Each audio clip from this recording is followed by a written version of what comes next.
आज की कहानी है अपनी वैल्यू को पहचानो। एक बार एक बड़े से हॉल में बहुत सारे लोग बैठे थे। वहाँ पर दुनिया का एक बहुत ही बड़ा स्पीकर आने वाला था। सब लोग उसकी बात सुनने के लिए वहाँ पर आए हुए थे। लगभग 10 मिनट के बाद वह स्पीकर स्टेज पर आ जाता है और वह बोलता है, अगर आप मेरी बात ठीक से सुन ली और समझ ली तो मैं आपकी पूरी ज़िंदगी बदल दूँगा। उसके बाद वह अपनी जेब से एक बिल्कुल नया चमचमाता हुआ कड़क नोट 500 रुपये का निकालता है और उसको ऊपर करके सबसे पूछता है कि ये नोट आप में से किसको चाहिए। ये सुनते ही सब लोग अपने अपने हाथ ऊपर उठा देते हैं। वह स्पीकर बोलता है कि ये नोट तो मैं आपको एक को दूंगा, आप में से किसी एक को दूंगा, लेकिन इसके लिए आपको थोड़ा वेट करना होगा।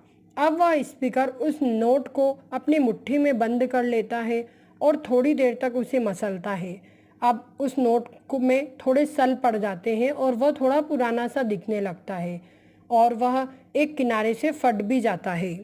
इसके बाद वह फिर उस नोट को ऊपर करके पूछता है, अब ये 500 का नोट किसको चाहिए। इस बार भी सभी लोग अपना हाथ ऊपर कर देते हैं। तब स्पीकर ने उस नोट को ज़मीन पर गिरा दिया। उस नोट को 3-4 बार पैर रख दिया और इससे नोट भी पुराना हो गया और उस पर थोड़ी मिट्टी भी लग गई। फिर उन्होंने उस नोट को ऊपर किया और पूछा, अब बताओ इस नोट को आप में से कौन लेना चाहता है। इस बार फिर सबने अपने हाथ ऊपर कर दिए। स्पीकर अब उस नोट को फिर से नीचे ज़मीन पर गिरा देता है और उसके ऊपर कूद कूद कर अपने दोनों पैर रगड़ देता है।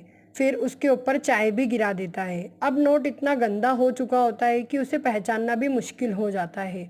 कोई भी उस नोट को देखता तो यूं ही बोलता कि सिर्फ एक गंदा कागज़ का टुकड़ा है, अब यह बेकार है, इस दुनिया में इसकी कोई वैल्यू नहीं है। स्पीकर ने एक बार फिर उस नोट को उठाया और ऊपर करके सबसे पूछा कि अब इस नोट को कौन लेना चाहता है, और इस बार भी सबने हाथ ऊपर खड़े कर दिए। कितना भी गंदा पुराना मिट्टी में सना चाय का दाग लगा हुआ हो, लेकिन अभी भी वह 500 रुपये का नोट ही था।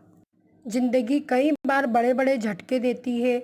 आप एग्ज़ाम में फ़ेल हो जाते हैं या जॉब इंटरव्यू के बाद आपका सिलेक्शन नहीं होता।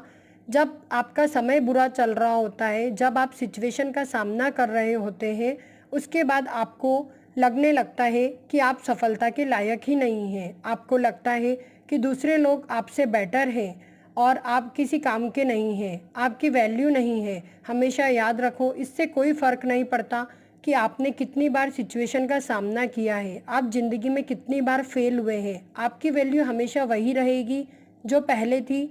आपके पास कुछ खास है जो दूसरों के पास नहीं है और ये कोई भी आपसे नहीं छीन सकता।